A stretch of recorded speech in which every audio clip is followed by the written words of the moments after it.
Hi, everyone, and welcome to Social 5 University. I'm Kate Drake, and I'll be your host today. Today, we've got kind of a fun webinar planned. We're going to be talking about some social gaffes that people have made in the past and what we can learn from them. Hopefully that will be fun. Again, we don't want to make fun of anyone here or anything like that, but it's kind of interesting to see some of the things that have happened and some of the rather spectacular fails that some companies have made in the past, and we want to learn from those and not make those same mistakes ourselves. So let's hop right in. So quick history lesson here. You know, these marketing gaffes have always been a thing, and it's not just social media that has made them a problem. It's always been around, and but social media has amplified them in a lot of ways. So let's talk really quickly about this example with Reebok. This was back in 1997, so before we had Facebook, MySpace, anything like that. In 1997, Reebok introduced this Incubus running shoe. Problem is that in mythology, an incubus is a male demon believed to have sexual intercourse with sleeping women. Okay, this is dictionary definition. So not something you want to name a woman's running shoe after, right? So they had to recall 18,000 boxes of the shoes several months later when a news story revealed the name of the shoe. Now, of course, most people, don't know their mythology that well. I wouldn't have known what an incubus was, if I was going to be buying these shoes or whatever. And a lot of people don't even pay attention to the name of the shoe that they buy, right? They just know that it's a Reebok or whatever. But this is one of the reasons now that you see a lot of running shoes. Most companies now go with different number combinations for the names of their shoes and stuff because they don't want to run into a problem like this, right? So, when you're naming something or something along those lines, you just need to be really careful that you've done all your research and made sure that you've looked at all the possibilities. And that's kind of what we're going to be talking about with these social media fails here. So what's changed since 1997? And the big thing is that social media allows for feedback instantly. So, where it took Nike months and months to find out about these shoes and to issue the recall and everything, with social media these days, someone would have hopped right on there, and the second they announced that or someone saw it in a store, you'd be seeing that on Twitter, right? People would be tweeting about it, they'd be talking about it on Facebook, then the press would pick it up, write a story about it, and it's just going to be much bigger, much faster. So some of the things that we kind of want to talk about, a few rules here that are going to help you avoid these faux pas in the future. So one is to watch out for jargon. This is a really big one. This was a couple of years ago. Hostess thought it had hit a home run with this post for Major League Baseball's opening day. So it says, "It's here and we couldn't be more filled with sweet joy. # opening day." But look at what they've got here. They've got these cute little cupcakes that look like baseballs, right? But instead of a home run, it says touchdown. Obviously a little bit of a problem there. They struck out big time on this one. So you want to make sure you check your lingo to make sure you actually mean what you say. Be especially careful if you have technical terms or industry-specific jargon. Clearly here in this case, it was someone who didn't know that much about sports, but was on their social media team and was told, hey, put together a post for Major League Baseball. We have these cute baseball cupcakes, throw something together. Now, the scary part is to think about how many people this probably had to make it through at Hostess with nobody noticing it, right? So watch out with stuff like that, especially, it's really popular to do posts about the Super Bowl or the World Series or things like that. So you want to make sure you've got your jargon correct and that you're understanding this terminology. You don't want to be the person that everybody's making fun of going, yay, sports team, or whatever it may be, right? So another one is don't ask for criticism on social media. This is a big one. So SeaWorld has been facing a lot of criticism and a lot of financial difficulty after this movie Blackfish was released a couple of years ago. This is a movie that talks about one particular killer whale that is that belongs to SeaWorld who killed a trainer a couple of years ago, and some of the issues that have gone on over the years with that particular animal and everything. So it's this documentary, and it's been really bad for SeaWorld, right? And they've really been trying to repair their brand after this happened. So after that happened, they started this hashtag, Ask SeaWorld. They said, you ask, we answer. And they thought, oh, this is going to be so great. We're going to open ourselves. We'll be so transparent. And we'll win all these people back, right? Because we'll answer these. They can ask questions of our trainers and stuff like that, and it'll be so cool. What could go wrong, right? Well, you can see here. Hey, ask SeaWorld, why is it you give guests more parking space than your whales and dolphins to live? Ask SeaWorld, if mother calf bond is valued at your parks, why have you separated 19 calves from their mothers? Ask SeaWorld, do you feel like you're morally entitled to steal and kidnap and imprison living social beings? So people really hopped right on that. They were already facing a ton of criticism, and people just used this to open the floodgates, right? So people were already tweeting things like this, but now they're tweeting things like this using a hashtag that SeaWorld put out there, right? So SeaWorld's essentially bringing more audience to their people who are detracting from them. So another, good lesson to learn here, don't open yourself up for criticism. These kind of Q&A, ask me anything type things on Twitter or social media of any kind can be very fraught with peril. So watch out, and you want to make sure you've got yourself positioned in a really good spot before you start doing something like that. The lesson learned here, Twitter Q&A forums are just a bad idea. Critics don't need an invitation to blast your company, so don't give them one. And this can happen even if your company isn't, having issues. There are just trolls out there who are just kind of want to be jerks to people, right? And so you don't want to open yourself up for that. Another one is to know your hashtags. This is really important. You'll see those hashtags that are trending, and you may not understand exactly what it is that they're talking about. This is a great example. So a little while ago, Why I Stayed was a trending hashtag. And DiGiorno Pizza hopped in. DiGiorno normally has, I've never actually eaten their pizza, but their social media game is pretty awesome. They do live tweets of different TV events and things like that, and they're usually really on point. They had a major gaffe here. So they had tweeted, hashtag is Why I Stayed, and DiGiorno tweeted, Why I Stayed, you had pizza.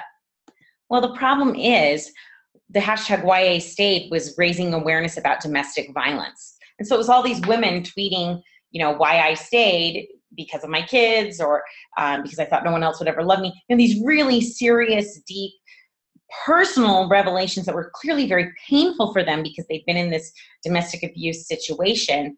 And DiGiorno hops in with, well, you had pizza.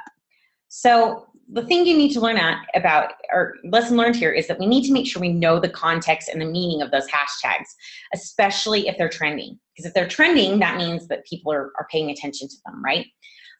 So here, this is one of those where I'm sure someone at DiGiorno saw that hashtag and was like, oh, I've got something funny to say for that. Didn't go in and look at what was going on in the hashtag beforehand. So if you want to jump on a trending hashtag like that, make sure you look at it, know what it's talking about, and that your tweet is going to be appropriate in that way. Another thing you want to do is you want to monitor access to your account. This might sound really basic, but it's very important. This is a company called HMV. It's an entertainment company that had to make some big layoffs a while ago. And the problem was that they forgot to remove social media access for the employees that they were laying off. So as they're doing this, as they're laying all these people off, employees are tweeting. Someone says, just overheard our marketing director, he's staying, folks, ask, how do I shut down Twitter? Sorry, we've been quiet for so long. Under contract, we've been unable to say a word, or more importantly, tell the truth. There are more than 60 of us being fired at once. Mass execution of loyal employees who love the brand. So clearly, this is something that, they should have shut down the Twitter account before they let these people go if it was something that they had access to. Now, we every now and then will see something where, people like, maybe you've had a secretary at your office or something who's left, and she still knows all your passwords and everything, right? You want to make sure you change those if you have a change in anyone who has access to your account. Obviously, not everyone is going to be revengeful employee or whatever, you're probably, for the most part, you're going to have people who leave on really great terms and don't want to hurt you. You really want to make sure that you closely monitor who has access to those accounts, and to make sure you change your passwords and everything if you have turnover. Okay, very important, because you just don't want someone to come in pretending to be you and really do some damage to your brand. Another one that you want to watch out for is you don't want to promote your competition. It might seem silly, but it happens all the time. This is a post from BlackBerry that's promoting their new phone. What I want to see is if anybody notices the problem. I don't know if you can see it down there. It's kind of small, but once you see it, it's pretty obvious. It's tweeted from an iPhone. So it says, via Twitter for iPhone on the BlackBerry account.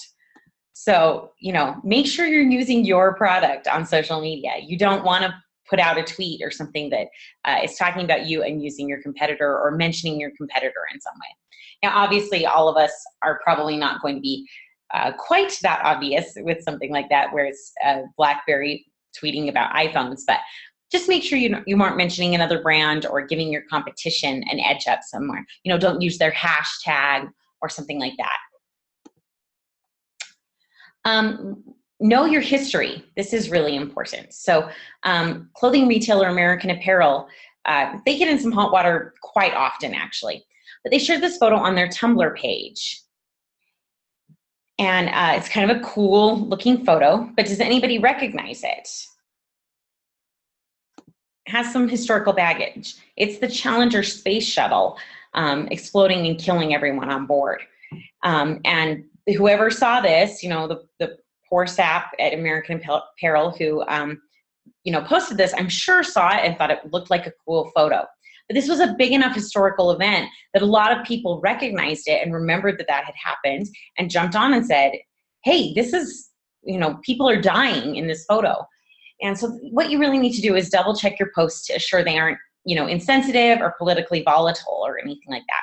It's really important if you have a younger person handling your social media, which happens a lot, right? You may have an intern or something like that you've passed it on to because they know more about it than you do, right? They're younger, they live on social media. But the problem is they may not know the context for these types of famous sayings or images or things like that. So you just want to be really careful of that, and that you're making sure that you are honoring history and not, using something in a way that could be offensive. This is a really big one. You don't want to capitalize on tragedy on your social media channels or in your marketing at all, right? Epicurious tweeted these recipes the morning of the Boston Marathon bombing a couple of years ago. So, everybody's putting out posts about how much they love New England, how worried they are for the people in Boston and everything. And Epicurious is tweeting, in honor of Boston and New England, maybe suggest whole grain cranberry scones. Boston, our hearts are with you. Here's a bowl of breakfast energy we could all use to start today. So obviously what they should have done, the recipes are great, but the tweets just really come across as heartless and self-promoting. Here's another one, a really bad example of poor taste, this time by AT&T. They did this never forget picture for September 11th. And it's, a photo of the light twin towers on a phone. Again, just really, really heartless, and it just comes across as really poor taste. It's okay to post a heartfelt message of love and support during times of tragedy. In fact, it's really a nice thing to do, right? To say our thoughts and prayers are with you, whatever. But you don't use it as a marketing opportunity. Don't include your logo, mention your product in any way, anything like that. So, if Epicurious had just said, our hearts are with you, Boston, thinking of you, or something like that, that would have been one thing. But instead, they're, I can see where they're trying to go with this and going, let's do all New England themed recipes to show that we're thinking of them. It just really comes across as heartless, okay? So in conclusion, we all make mistakes. It totally happens to all of us, and these brands certainly didn't mean to hurt anyone, right? They didn't mean any harm. But their carelessness really caused their brands considerable damage. So play it safe and follow these tips so that you can avoid an epic fail, as we call it, right? You really want to avoid that, and you just want to be safe when you're on social media. So just take the time to review, to make sure that everything is good and that your tweets and your posts are coming off okay. And just have some, it never hurts to have someone else double check them and make sure that what you're saying comes across in the way you want it to. All right. We'll open this up for any questions. Does anybody have anything they wanted to ask? All right. Well, you're always welcome to get in touch with us here at Social 5 if you need some guidance with something like this. If there's something particular going on that you want to do a tweet or a post about, give us shoot us an email over at content@social5.com, and our team of writers can help you craft something so that you're staying on message and that you don't have one of these social media misfires. All right. We'll see you guys next time. Thanks so much for joining us.